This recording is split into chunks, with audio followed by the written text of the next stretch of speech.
오늘 우리가 함께 볼 설교의 제목은 결국 사랑이었다입니다. 영유아 유치부부터 아동기, 학령기 어린이들에게 이르기까지 예수님이 행하신 놀라운 기적 이야기 빅3가 있습니다. 무엇일까요?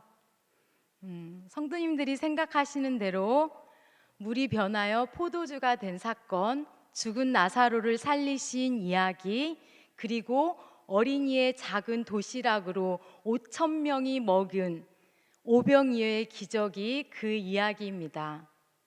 왜 우리 아이들에게 이 세 가지 이야기가 임팩트가 있는지 유년기로 되돌아가서 아이들의 눈높이로 생각해 보면 이 기적 이야기는 과학적으로도 현대의학으로도 이해할 수 없는 언빌리버블한, 정말 어리지만 오직 믿음으로 믿어지는, 믿음으로만 가능한 그런 이야기이기 때문이 아닐까 싶습니다.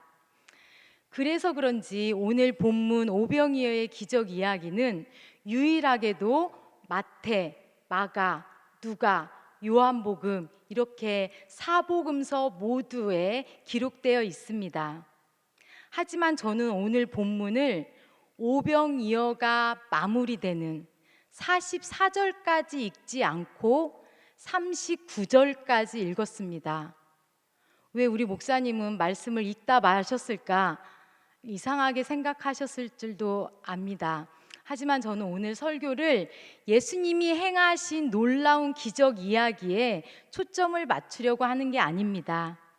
예수님께서 오병이어의 기적을 보이셨던 궁극의 마음이 무엇이었는지, 오병이어 저변에 숨어 있는 신학적 의미가 무엇인지의 중심으로 이 말씀을 살펴보려고 합니다.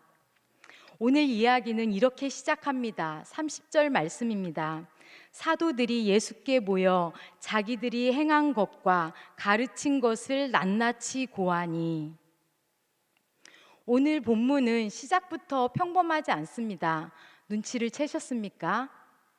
보통 사도행전이면 모를까 복음서에서는 예수님의 제자들을 제자라고 말하지 사도라고 말하지 않습니다. 그런데 오늘 본문은 굳이 예수님의 제자들을 사도라고 명했습니다. 사실 오늘 동일 본문 마가복음 6장 1절에 보면 제자로 시작합니다. 예수께서 거기를 떠나사 고향으로 가시니 제자들도 따르니라. 이렇게 처음에는 제자로 시작을 했는데 사도가 된 전환점이 있습니다. 7절부터 보면 예수님께서 예수님의 제자들에게 귀신을 쫓는 권능과 병을 고치는 능력과 말씀의 권위를 부여해 주셔서 제자들을 파송합니다. 예수님은 혼자 사역하지 않으시고 보다 더 많은 곳에 많은 사람들에게 병을 고치고 귀신을 내어 쫓으라고, 회개하고 천국 복음을 믿으라고 예수님의 제자들을 파송하는 것이지요. 그래서 예수님의 제자들은 예수님의 권능을 받고 예수님의 분신처럼 여러 마을로 가서 여러 사람들에게 예수님과 동일하게 사역을 행합니다. 사도는 헬라어로 아포스톨로스입니다. 즉 보내심을 받은 자라는 의미입니다. 이렇게 보내심을 받은 사도로서의 제자들은 이전에는 예수님을 그저 따르던 수동적인 사람들에서 이제는 예수님의 권능을 받고 말씀 사역을 통해서 주체적이고도 적극적인 사명자로 나선 것입니다. 그래서 제자가 아니고 사도라 칭하였습니다. 사랑하는 성도 여러분, 여러분들은 누구입니까? 설마 한 주 교회 나오시지 않았다고, 예배하지 않았다고 내가 이래도 되나? 내 믿음이 작아지는 건 아닌가? 그런 죄책감에 불안해하고 위축되고 계신가요? 아니면 내가 한 주 교사로서, 찬양대로서, 각 위원회 재직으로서 봉사하지 못했다고 내가 누구인지 벌써 정체성이 혼란을 가지고 계시진 않나요? 베드로전서 2장 9절에 보면 우리를 이렇게 말합니다. 너희는 택하신 족속이요 왕 같은 제사장들이요 거룩한 나라요 그의 소유가 된 백성이니. 그렇습니다. 여러분들은 하나님께서 택하신 거룩한 하늘 백성, 구별된 성도입니다. 그리스도인입니다. 하늘 아버지 자녀입니다. 왕 같은 제사장입니다. 거룩한 나라입니다. 예수 그리스도를 주로 고백하며 예배하는 여러분들이 교회입니다. 이렇게 우리에게 값없이 주신 고귀한 이름들이 많습니다. 여러분들이 가시는 곳마다 그러한 이름표를 가슴에 붙이고 다니시는 것입니다. 왜 우리에게 이런 이름을 주셨을까요? 이어서 베드로전서 2장 9절 말씀을 읽겠습니다. 이는 너희를 어두운 데서 불러내어 그의 기이한 빛에 들어가게 하신 이의 아름다운 덕을 선포하게 하려 하심이라. 아멘. 어두운 데서 불러내어, 이 어둡고 힘든 시기에 우리를 불러내어 주님의 아름다운 덕을 선포하라고 우리를 이렇게 사명자로 불러주셨네요. 사랑하는 성도 여러분, 여러분들이 어디에 계시든 어떤 상황이든 당당하게 왕같은 제사장으로 예배하십시오. 그리고 그리스도인답게 살아가십시오. 당당하게 말씀 붙들고 거룩한 하늘 백성으로 구별된 성도로서 살아가십시오. 신천지랑 성도랑 동급으로 대하는 세상에 쫄지 마시고 눈치 보지 마시고 움츠러들지도 마시고 이 난관을 믿음으로 극복하며 우리를 세상에 보내신 주님의 사명자답게 살아나가시는 귀한 성도님들 되시기를 소망합니다. 이렇게 흩어져서 사명을 감당한 제자들이 이제 하루 일과를 마치고 각자 행한 사역에 대해 예수님께 보고를 합니다. 우리 목사님들로 비교하자면 담임 목사님께 하루 목회 보고를 하는 거지요. 어떤 가정을 신방해 왔고 환우를 위해서 어떤 병원에 다녀왔고 무슨 사역을 했는지, 이렇게 제자들이 사역을 보고하자 예수님께서는 하루 종일 음식 먹을 겨를도 없이 바쁘게 사역한 제자들에게 오늘 정말 수고 많았다, 고생했다, 이제 좀 가서 쉬렴, 이렇게 배려해 주십니다. 하루 일과를 마치고 제자들은 예수님과 함께 쉬기 위해서 인적이 드문 곳으로 배를 타고 이동하십니다.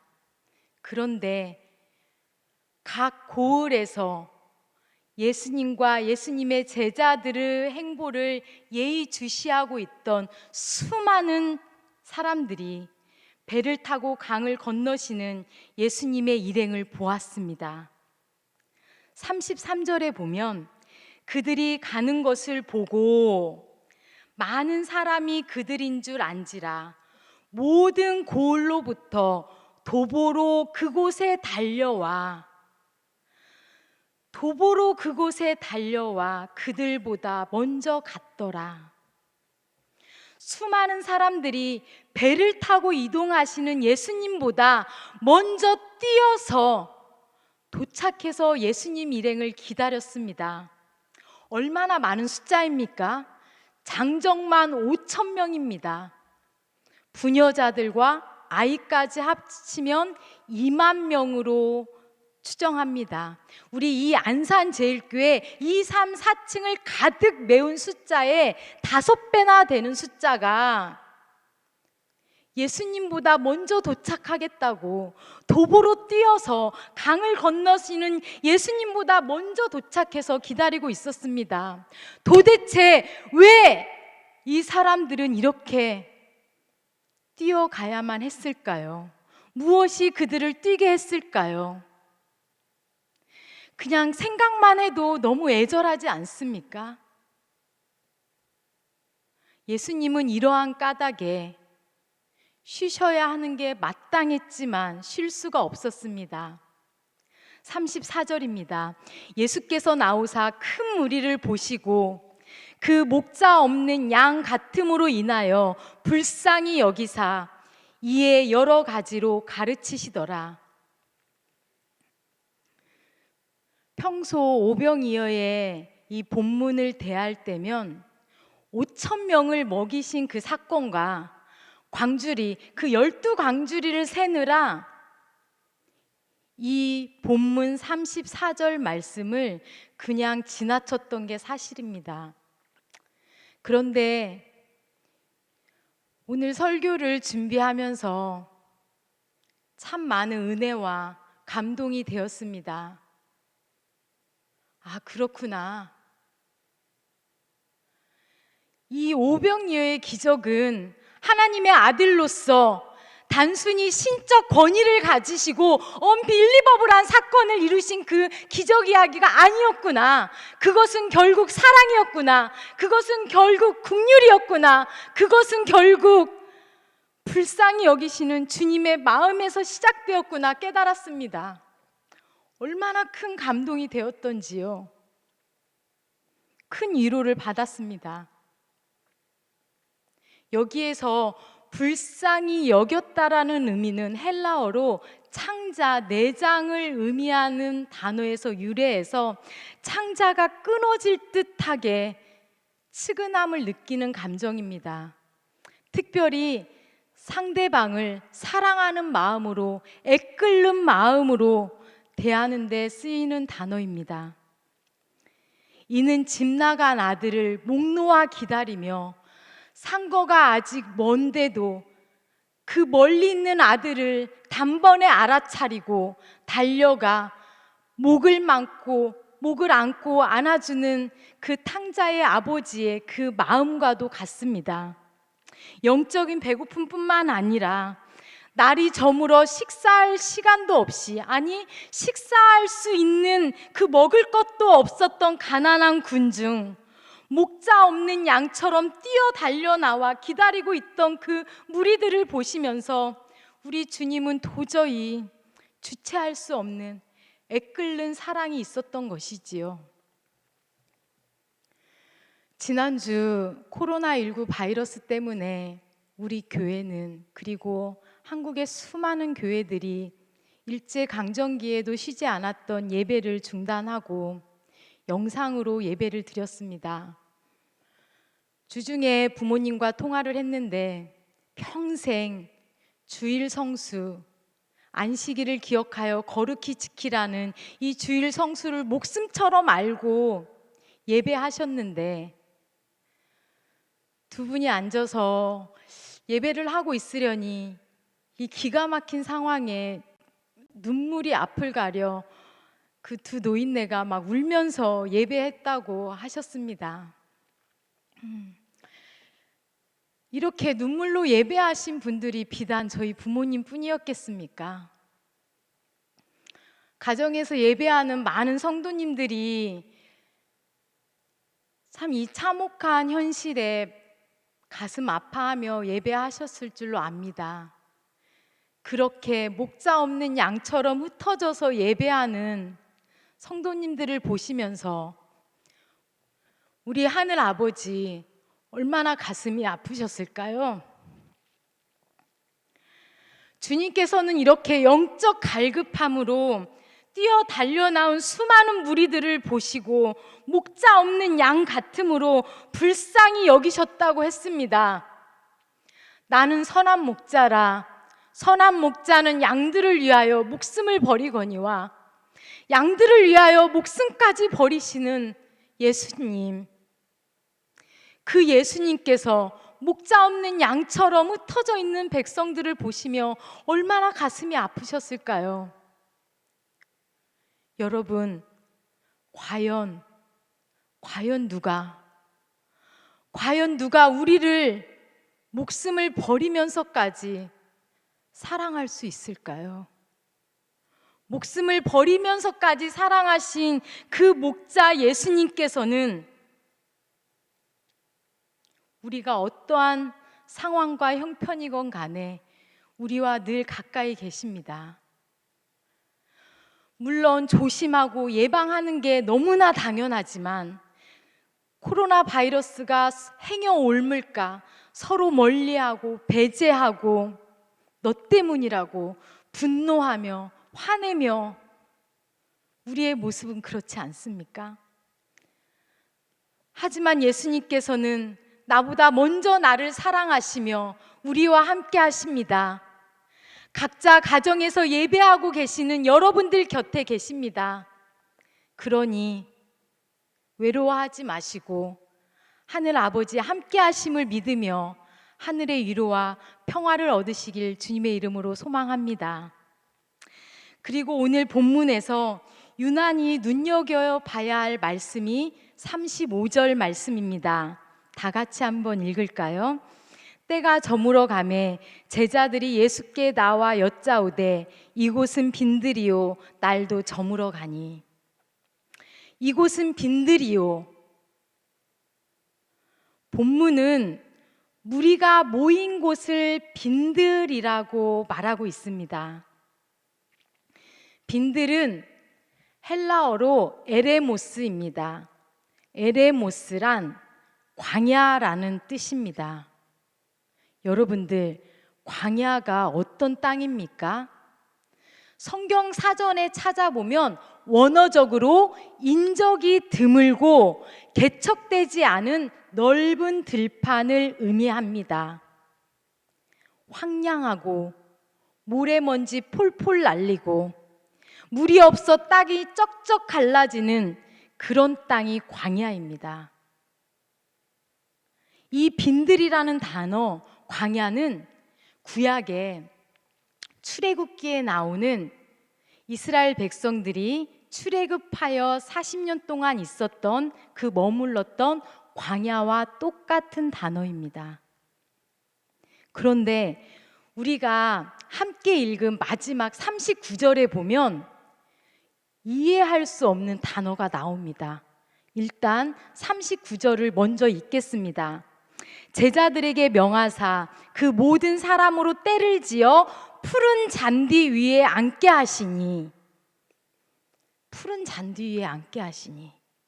분명 35절에서는 무리가 모인 곳을 빈들, 즉 광야라고 했는데 이제 그 오병이어를 떼를 지어서 50명, 100명 떼를 지어서 모여 앉게 앉은 곳이 바로 푸른 들판이라고 표현하고 있습니다.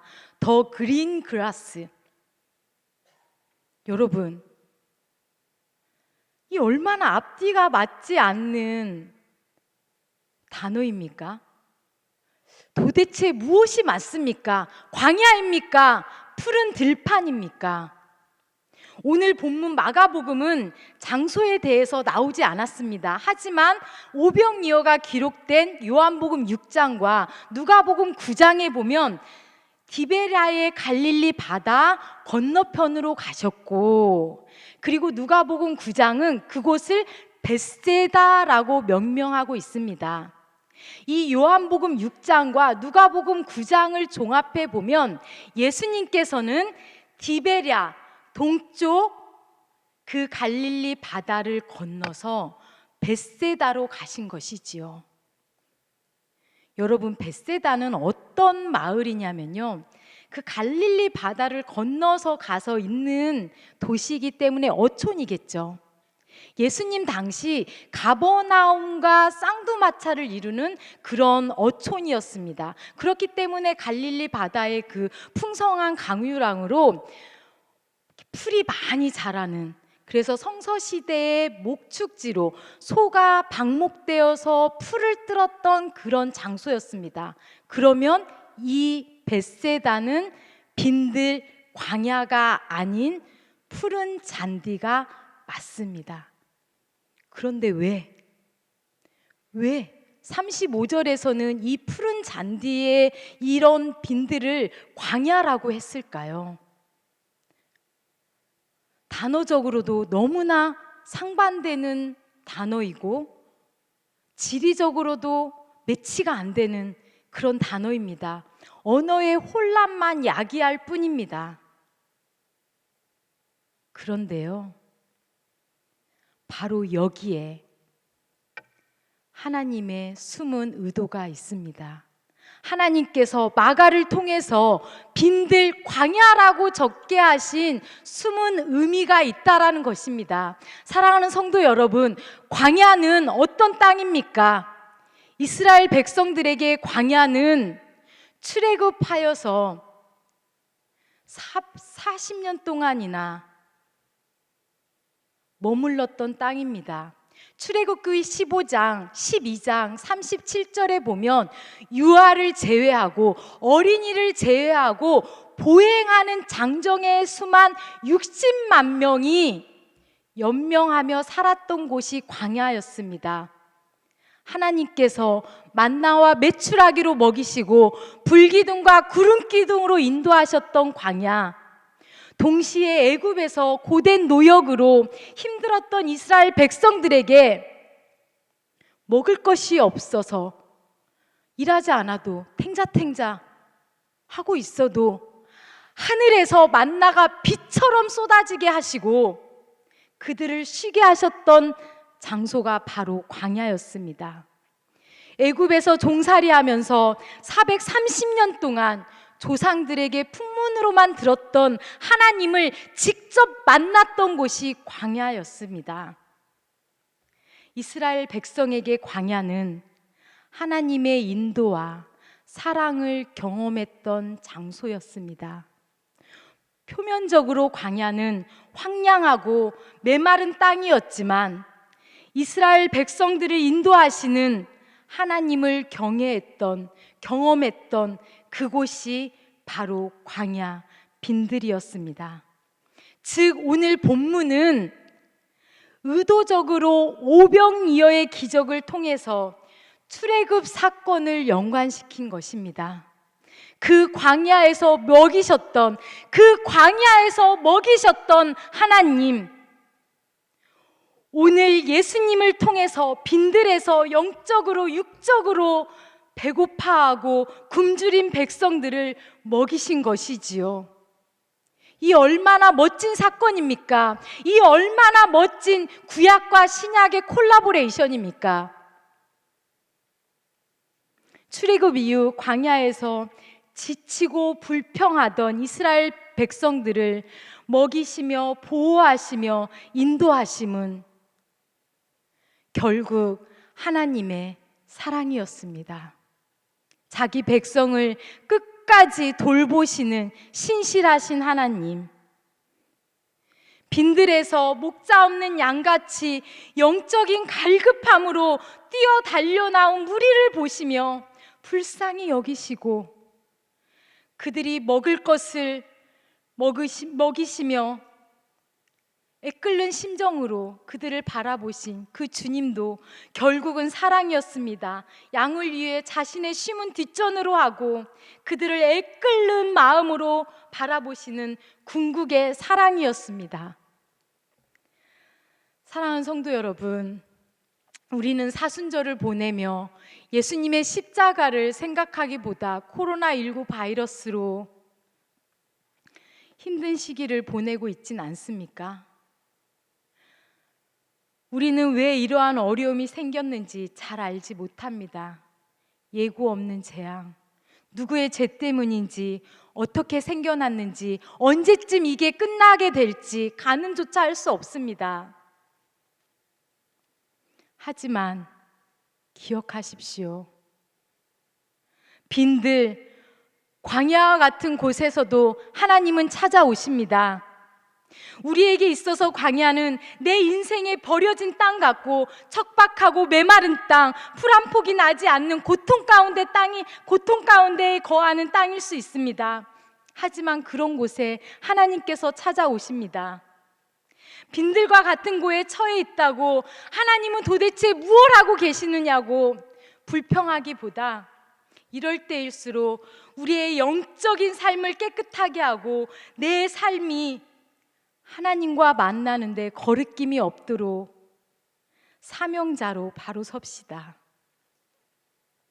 빈들과 같은 이 시대에 성령의 단비로 우리 스스로 촉촉함을 머금고 빈들을 푸른 들판으로 그렇게 만들어 갑시다. 어떠한 상황 속에서도 우리를 사랑하시는 하나님, 빈들과 같은 광야에서도 일하시고 만나주시는 하나님, 목자 없는 양처럼 지내고 있을 우리를 불쌍히 여기시며 오늘도 예수님 살아계셔서 내 삶을 기적으로 채우시는 예수님, 그 주님 바라보며 회복되고 치유될 그날을 희망하며 기대하며 믿음 잃지 마시길 주님의 이름으로 소원합니다. 부디 어디서든 거룩한 성도로서의 정체성을 잃지 마시고 기도로 마침내 승리하는 사랑하는 귀한 성도님들 되시기를 주님의 이름으로 축복합니다. 코로나 바이러스가 사멸되어 손에 손잡고 반갑게 얼싸 안으며 함께 예배할 그날을 기대하며 다 같이 기도하시겠습니다.